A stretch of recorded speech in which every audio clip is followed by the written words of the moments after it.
Chapter 5. I know, my God, that you test the heart and are pleased with integrity. First Chronicles 29:17. The next morning, I'm at the stern of Alcyon putting on a silver wetsuit and a Cousteau scuba dive pack. For a moment, I consider the radical changes in equipment just from the beginning of my relatively short diving career. My first diving suit was made by Converse, the shoemaker. The rugged old suit had about the same flexibility as my hiking sneakers, made by the same company. The silver wetsuit I'm putting on was designed by a surf suit manufacturer for flexibility and ease of movement. The hard hat diving rig had a simple air on-off valve. The Cousteau scuba pack automatically regulates my air supply regardless of depth, and the air tanks barely weigh more than the weight of the compressed air inside them. The titanium tanks came from France's space program. There are four cylinders in a dive pack, weighing a total of only 12 pounds. The air inside, at 5,000 pounds of pressure per square inch, weighs just over 8 pounds. The hard hat rig was intended for walking on the ocean bottom, whereas Jacques Cousteau's scuba system was designed for flying in slow motion underwater. Even the flippers I'm pulling on are, are of a new special plastic carbon design with flow-through slots in the sharp-edged blades for reduced water resistance. All of this high-tech equipment fascinates me. However, what really has my attention this morning is a unique Lexan shark cage hanging 12 feet below my fancy flippers.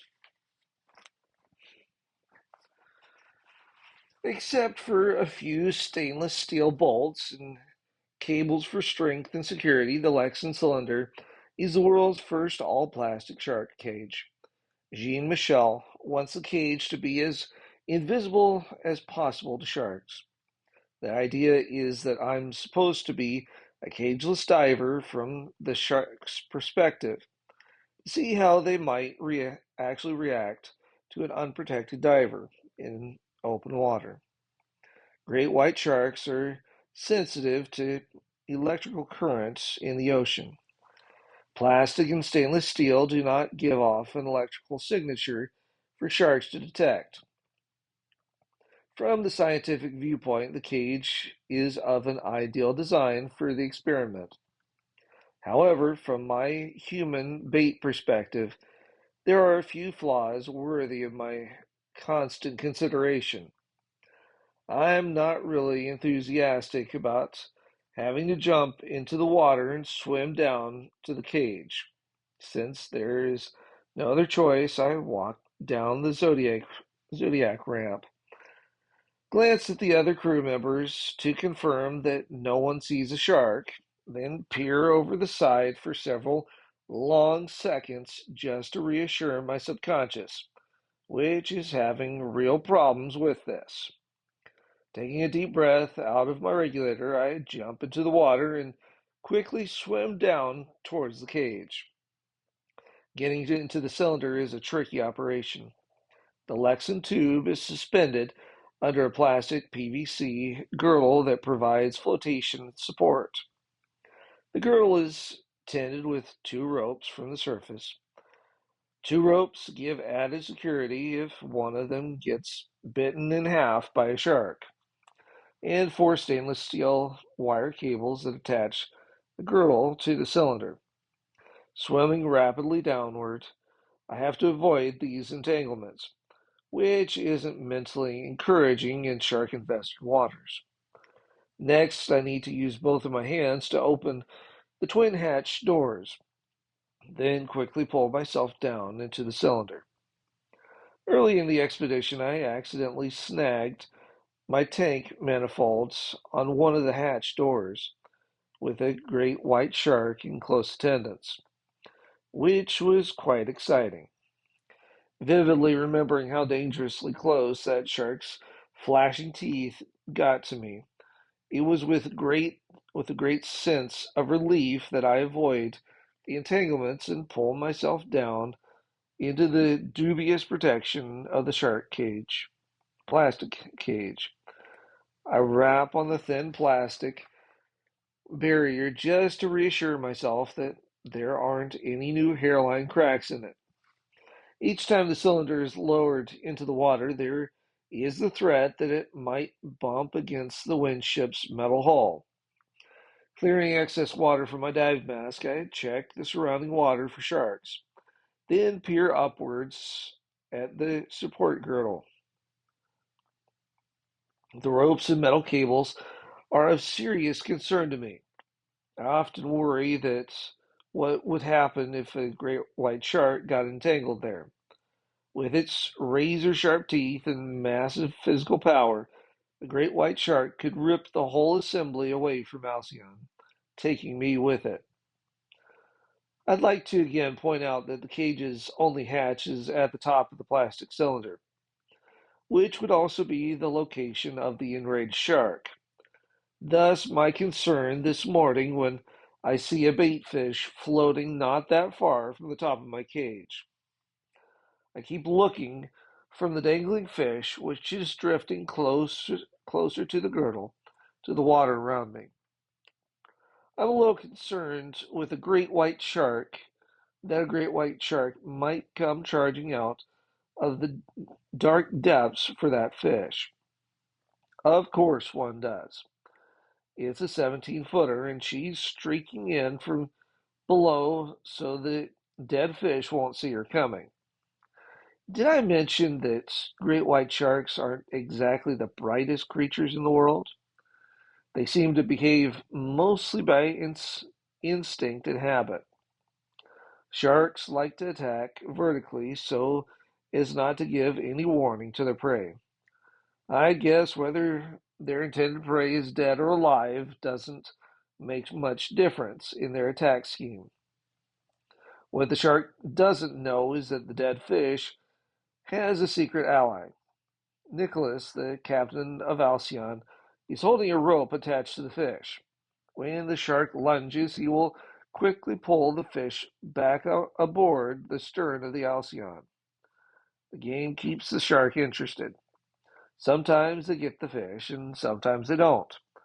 In this round of the game, I can't help noticing that Nicholas happens to be standing directly above my cylinder.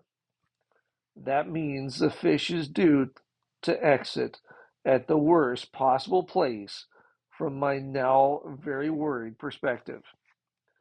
Maybe the captain won't see the shark coming, I silently wish to myself, hoping the shark will get the fish well clear of me and my plastic cylinder. No such luck. The shark, like an ascending Trident missile shot from a submarine, is only 2 feet away from the fish, and a bare 3 feet from my cylinder, when the dead fish jerks upwards and out of the water. A massive shark's tail beats frantically, creating a strong shark-induced current that sets my cylinder spinning wildly. I rapidly turn inside the cage, trying to keep my eyes on the monstrous shark as it erupts in a froth of swirling water and bubbles from its ballistic passage. On the surface, Paul Martin, our engineer, is casually standing on the swim step with his hands in his pockets when he gets the fright of his life as the shark slams into the small platform, crunching its teeth into the metal just inches from his bare feet. The shark works the hull with its massive chompers, chewing on the metal hull in a straight line towards the narrow V at the windship's stern. The shark is directly above me. I can see the soft white of its underbelly, She shoulders the PVC girdle out of her way, slamming me against the plastic wall. One of the support ropes drags alongside of the shark and snags on her pectoral fin. She thrusts forward, slamming the twin stern hulls of Alcyon furiously with her frantically beating tail. The supports girdle is taking tremendous beating as the plastic cage swings brutally side to side on its short rope leash. With a hard thrust of its head back towards her tail, the 17-foot long shark forces herself around inside the confined space. The tail slams against the lifting girdle, causing the metal cables to whip about violently. Desperately trying to get clear to open water, the huge predator plunges its head down and dives toward the plastic tube.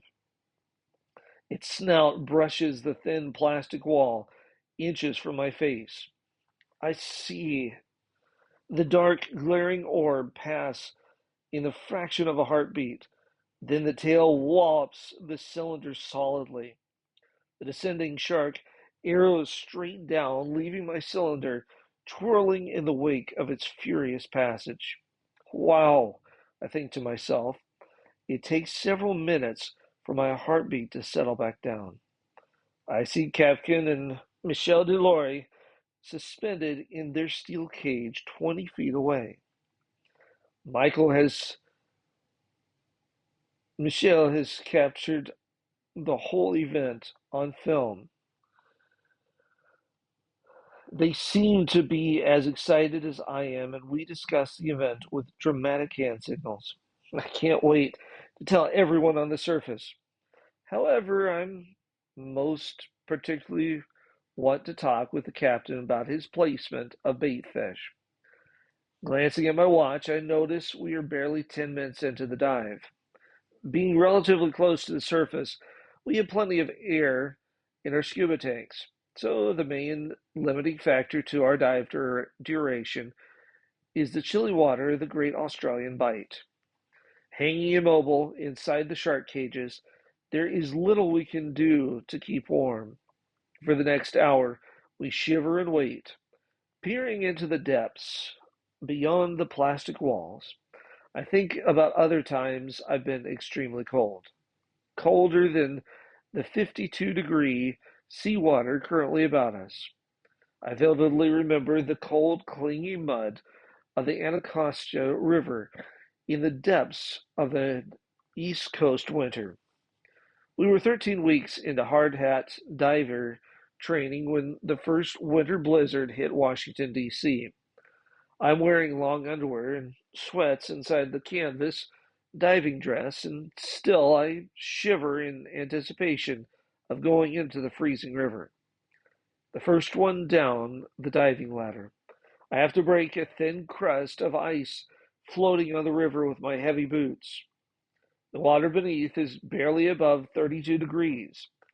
Sliding down the descending rope into the wet, freezing murkiness, I am not looking forward to this morning's project. In total darkness, I stretch out my arm and feel with my gloved hand until it brushes against a cold metal surface. A chill runs down my spine, for this is the dreaded mud monster. A moment later, I become aware of the arrival of my dive buddy when he slides down the rope and blunders into me, falling at my feet. After helping him back upright, we begin running our gloved hands over the side of the mud monster and immediately determine that the flange end is buried deeply in the mud. Rats, think to myself, it just doesn't get much worse than this. The dreaded mud monster is the final heavy gear test at the school. It is the last real obstacle of our training, and many students don't pass it or simply refuse to even attempt it. The mud monster is a metal cylinder that's about 3 feet in diameter. One end has a large flange covered bolted to it. The diver candidates have to rapidly wrench off 18 nuts and remove the flanged cover. Then one of the divers has to enter the cylinder head first. There are two more smaller flanges at the other end of the cylinder attached with free turning nuts and bolts. The diver who goes into the mud monster anchors the inside bolt heads in place while the outside diver wrenches off the outside nuts. Since neither diver can see or communicate with the other, we must work together with a well thought out pre dive plan.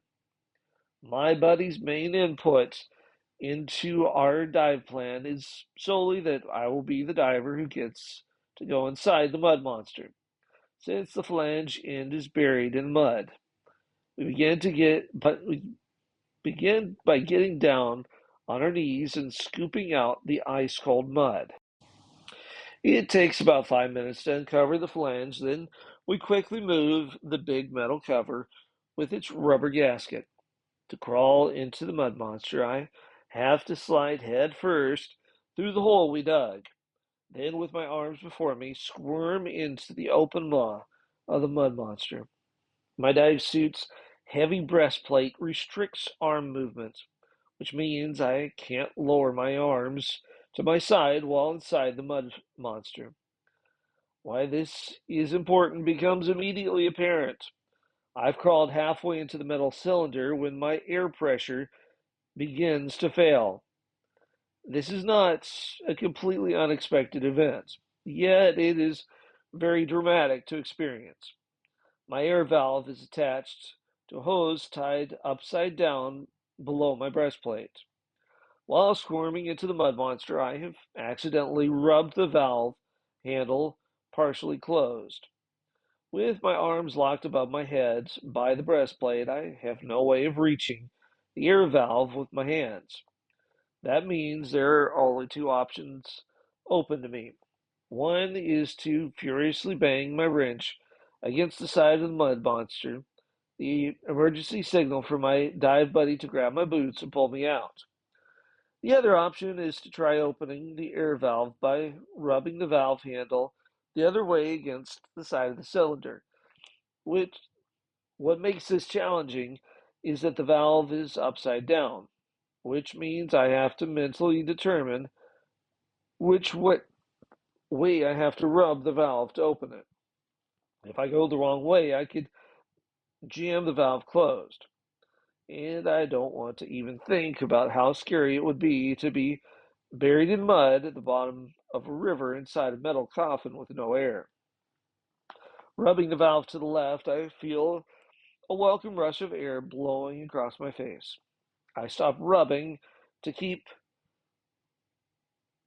from opening the valve too far, which could overinflate my suit, jamming me inside the mud monster. Having solved my air problems, I begin checking the bolts until I find one turning slowly. I clamped my wrench to the bolt while my dive buddy on the outside wrenches off the nut. As planned, we worked our way clockwise around the flange until it comes free. Then repeat the procedure on the next flange. After both flanges are off, my dive buddy ties them to a rope attached to his umbilical. He pulls twice on the rope, signaling that it should be pulled to the surface for inspection by resting. When the gaskets are sent back down, we quickly reattach the flanges. Finally, after 45 minutes inside the dreaded mud monster, I feel my dive buddy dragging me out by my boots. We bolt the big flange cover back in place and are gratefully pulled back to the surface by our tenders. As our classmates strip off our heavy gear, we anxiously watch Rusty as he gives the mud monster the float test. By shooting air through a hose into the mud monster, he displaces the water inside. The resulting buoyancy blows the metal cylinder to the surface, where it must float With the air turned off, if there are any leaking phalanges, we will fail the project. We are ecstatic as the rust bucket of bolts floats. My dive partner and I must have been a sight dancing about the deck of the dive barge in our long underwear with snow falling around us. The mud monster was our final school project. That Friday at graduation ceremonies, Rusty pinned a silver hard hat diving device to my chest, then said loudly for all to hear, "You know, Arrington, in the real diving world, you're probably not going to make much of a diver." I don't mind Rusty's sage advice. He said practically the same thing to the other two graduates in the class. The remaining diver candidates would join the class behind us for remedial training. After the ceremony, I headed for the main gates with a sea bag over my shoulder and caught a Greyhound's bus headed for the west coast. My orders were to report to Point Mugu, Naval Air Station, which was only 40 miles north of Los Angeles. Surprisingly, my dive career was about to begin not far from my childhood secret spot, in the same coastal waters I daydreamed about as a kid. Hanging under, hanging under the Alcyon in my plastic cylinder, I flex my fingers, which are beginning to get numb from the long exposure to the cold water. For a moment, I recall the bone-chilling water at the bottom of the Anacostia River, and of being so cold in the belly of the mud monster. Suddenly, it no longer seems that cold inside the plastic cylinder. Inside the plastic tube, I realize that most problems or adversities are diminished when viewed from a positive perspective. The cold waters of the Australian Bight aren't so bad when compared to the bone-freezing waters of the Anacostia River in December. I'm also not buried in the mud at the bottom of a river inside the dark belly of the mud monster. In life, we can take any of our hardships and view them in a more positive light. This not only lessens the adversity of the moment, it can change a physical trial into a positive life enhancing experience. This lesson was hammered home on one of my return trips from Vietnam. I was hitchhiking home in my naval uniform and carrying a heavy sea bag. I had been dropped off at a freeway off ramp where there was no on ramp. I had to walk over a mile carrying that heavy sea bag on my shoulder. I was really getting into feeling sorry for myself when I began to walk by a school for handicapped children. There must have been 40 kids in wheelchairs out on the playground. One of them wheeled his chair over to the chain link fence and watched me walk by. I waved in a casual way, which got an instant friendly response. He happily waved back and shouted a greeting I couldn't hear because I was too far away. Instantly, I realized that carrying the, the sea bag wasn't really a burden after all. From a perspective of the from the perspective of that physically challenged youth, I must have looked like one of the luckiest people in the world. I was wearing a naval uniform that denoted world travel and walking on two strong legs. Yet, despite my physical adversity, this physically challenged young person could still smile and wave a greeting to someone more fortunate than him. He is the best sailor who can steer within fewest points of the wind and exact a motive power out of the greatest obstacles. Henry David Thoreau. I know how lucky I am to be healthy. Yet, if anything should go vastly wrong for me in the future, I hope in my heart that I won't be bitter about it. Helen Keller once wrote, When one door of happiness closes, another opens. But often we look so long at the closed door that we do not see the one which has been opened for us. This was written by a woman in the early turn of the century who was born deaf and blind. It took an unimaginable leap of awareness for her to learn to write, and to talk. Then she went on to become one of the greatest motivators of our time.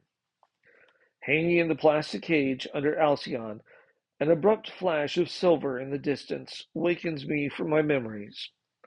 A streamlined shape is hurling at high speed toward the cylinder. Sunlight glistens on the smooth skin as the baby great white shark crashes teeth first into the plastic barrier. The thin plastic flexes and vibrates as the little great white shifts its attack to the bottom of the cylinder, probably in pursuit of my high-tech flippers. The small shark spends several minutes beating up the plastic cage. Inside the cylinder, I'm in the best of moods as I notice that the skin around the tag I placed is already well healed. The young shark smacks the cage a final good wallop as his pectoral fins then swim off as suddenly as he appeared. Silently, I wish him a long life, then signal with my hands to the other divers in the steel cages and into the day's diving activities.